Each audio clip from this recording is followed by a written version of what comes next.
Israel wants the United States to lose this war.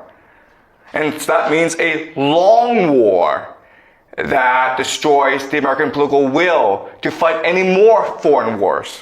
If America loses, Israel becomes a dominant power in the Middle East. So let's look at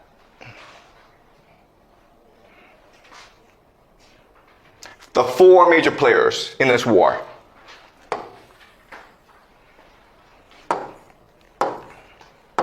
You have US, you have Israel, you have Saudi Arabia, and you have Iran. Okay? All right? So, the United States and Iran, they're pretty easy to understand. What the United States wants to do is destroy Iran.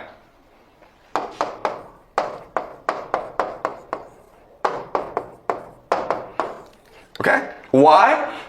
Because if we were to destroy Iran, the United States would have complete control over Middle East oil. And it would control global trade through the Strait of Hormuz. And therefore, the United States can maintain its empire, okay? So a really simple objective. Let's destroy Iran. We don't care how, we don't care why, let's just go do it, okay? Iran has another strategy, which is control Strait of Hormuz and destroy CENTCOM. CENTCOM is basically the American military in the Middle East, called Central Command, okay? So those are two major military objectives of Iran. And we can understand why. Because if CENTCOM is destroyed, Iran has complete control over the Middle East. Now, Dubai, now Oman, Bahrain, Kuwait have to pay taxes to Iran. Now Iran, the new kid, is now the bully of the Middle East, right? Now it's a hegemon.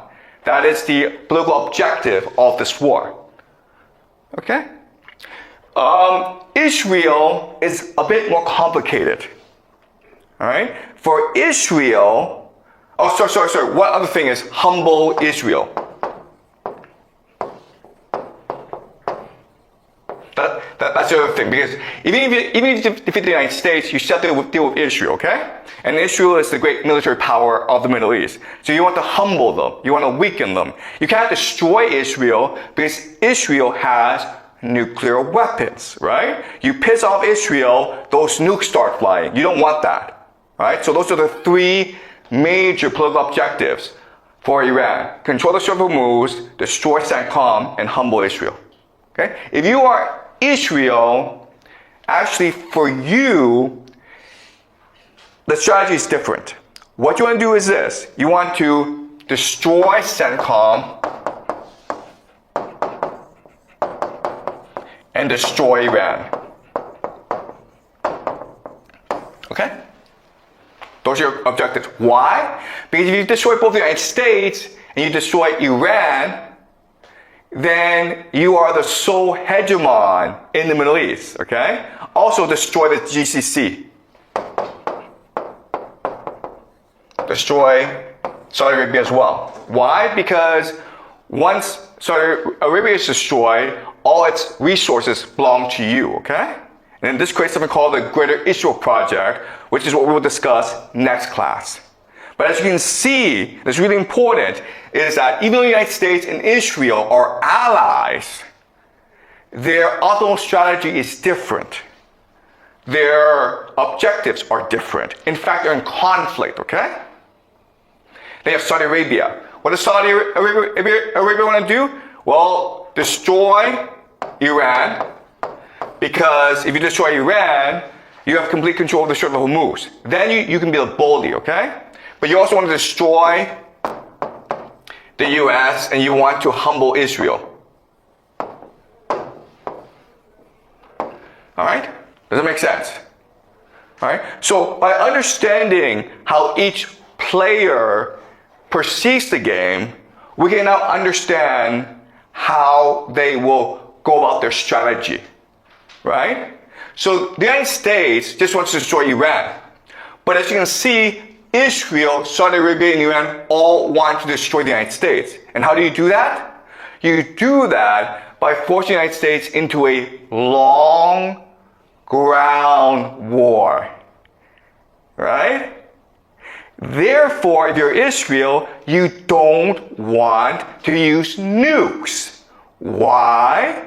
Because nukes would end the war too quickly. You want to drag this war out as long as possible to force the United States to send in ground troops.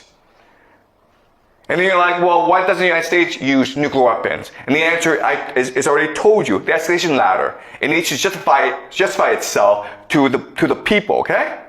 When you do anything, all right, when you do anything,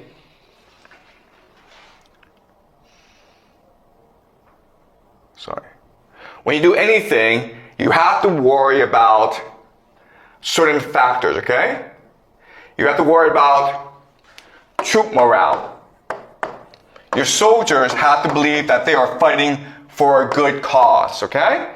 You have to worry about public opinion. You have to make sure that the world is on your side. You have to worry about politics, political will. You have to make sure the people are unified, and you have to worry about enemy morale. You don't want to piss off your enemy so much that they go into an extreme, they jump the escalation ladder to extreme beyond your control. Okay, does that make sense?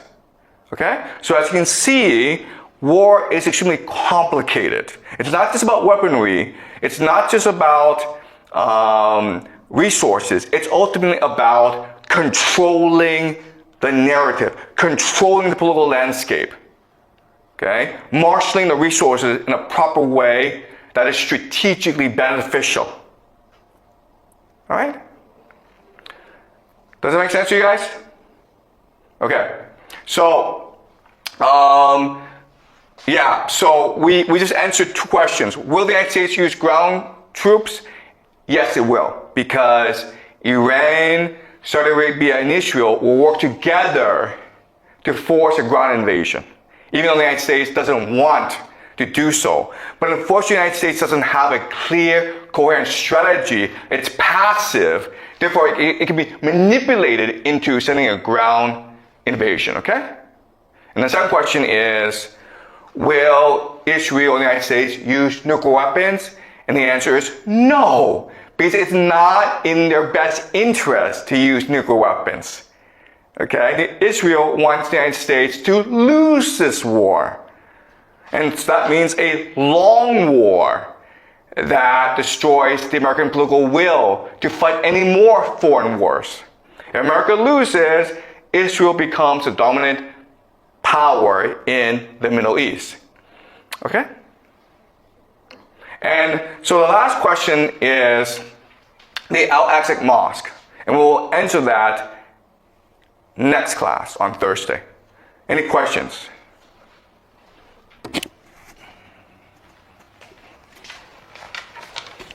Will Americans take over Iran like what they did to Venezuela?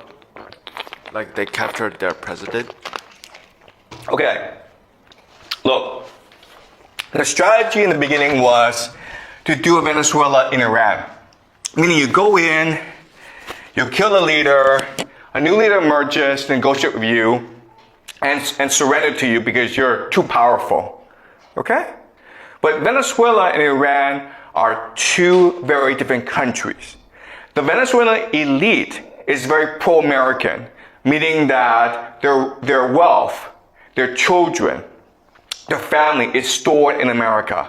Therefore, the Venezuelan elite have a vested interest in negotiating a deal with America to protect their own interests.